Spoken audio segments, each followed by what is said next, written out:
এবাকাছটো হৈছে এটা always calculation form device এটা, যিটো শিকিলে ল'ৰা ছোৱালীৰ মেথছৰ যিটো মেথছ ফবিয়াটো থাকে কিছুমান ল'ৰা ছোৱালী, এইটো নোহোৱা হৈ যায়। কনচেনট্ৰেশ্যন বাঢ়ে, স্পীড বাঢ়ে, একুৰেচি বাঢ়ে, হোল ব্ৰেইন ডেভেলপমেণ্ট হয়। আমাৰ যিটো মেণ্টেল মেথছ এবাকাছ চিলেবাছ, ইয়াতে আপোনাৰ 2 ঘণ্টা ক্লাছ হ'ব ক্লাছটো, কিন্তু তাতে 1 ঘণ্টা আমাৰ কেলকুলেশ্যন থাকিব আৰু 1 ঘণ্টা আমাৰ কিছুমান ব্ৰেইন বুষ্টিং এক্টিভিটি থাকিব, যিটো এক্টিভিটিয়ে ল'ৰা ছোৱালীৰ কনচেনট্ৰেশ্যন বঢ়োৱাৰ লগে লগে হোল ব্ৰেইন ডেভেলপমেণ্ট কৰিব। আৰু এবাকাছৰ বেনিফিটটো আজিকালি সবেই জানে, আমি কোনো এক্সামত আমি কোনো ডিভাইচ ইউজ কৰিব নোৱাৰো। গতিকে এবাকাছটো শিকিলে ল'ৰা ছোৱালীৰ যিখিনি মেথছৰ মানে কেলকুলেশ্যনৰ যিখিনি সেইখিনি একুৰেটলি কৰিব পাৰে।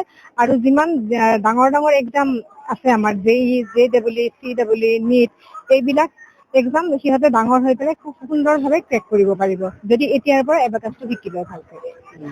এতিয়া পাব্লিক স্কুলৰ তত্ত্বাৱধানত আজি 2 দিনৰ ৱৰ্কশ্বপ হৈছে, অনাগত দিনত এইটো ব্ৰাঞ্চ সম্ভাৱনা আছে? নিশ্চয়, কোনোবাই যদি বিচাৰে, আমি যিটো এতিয়া আজি আৰম্ভ কৰিলো, ইয়াৰ পৰা খুব আমাৰ মানে মিনিমাম 10 কিলোমিটাৰ দূৰত হ'ব লাগিব। 10 কিলোমিটাৰৰ ভিতৰত আমি কৰিব নোৱাৰো। আৰু ইয়াতে আজি আমি ষ্টাৰ্ট কৰিছো, এতিয়া এইখন স্কুলে সম্প্ৰসাৰণ কৰক, বহুত উন্নতি কৰক, সেইটোৱে আমি শুভকামনা জনাইছো।